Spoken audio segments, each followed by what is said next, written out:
Andy, thank you for spending some time talking about homelessness, and particularly homelessness prevention. So with that, I really wanted to turn to your experiences of the West Midlands, and really just tell me about the situation on homelessness in the West Midlands, and why you've made it sort of your own personal issue to tackle. Yeah. So the picture around homelessness in the West Midlands is challenging, no question about it. If you look at the rough sleeping numbers, and I think that's what many people would think was perhaps the most immediate indication, they have gone up, as you said.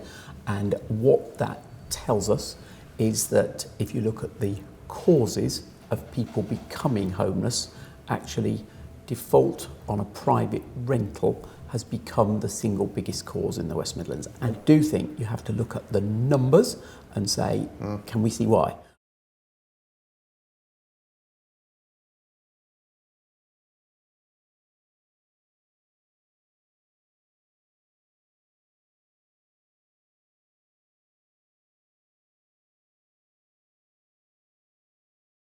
So just to be clear, across the country, but also in the West Midlands, the local housing allowance has been fixed since April 2016.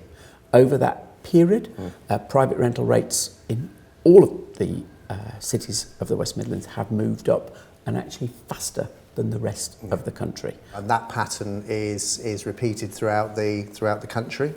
I mean, we always talk about people having to make the choice between paying the rent or the meals today or the heating. Is that something you've seen?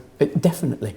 And it makes perfect sense, doesn't it? That people will try so hard to stay in their tenancy. And what you often hear when people fail is the stories about how they tried and the cost to them of that doing, sometimes actually affecting their mental health and well-being, actually. So we definitely hear that. So would I be right in saying, so this is a very practical and affordable policy step that could be tackled at national level, which provide you with the support you need to end homelessness at a local, regional level? It's one of the things, but a step that could definitely be taken. So we will be asking the incoming government to restore that local housing allowance at that 30th percentile of the private rented sector across our region, basically. No, so yes, a clear request. And as well as getting the political leadership and political support for this across party, of course there will need to be investment.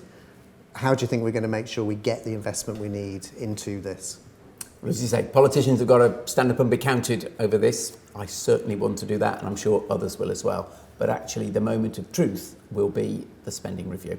The incoming government will need to set out its priorities, because they're always translated through the spending review, and we've got to win the argument, which is both a moral and an economic one, that this is the right thing to do, and the spending review will be the time to achieve that.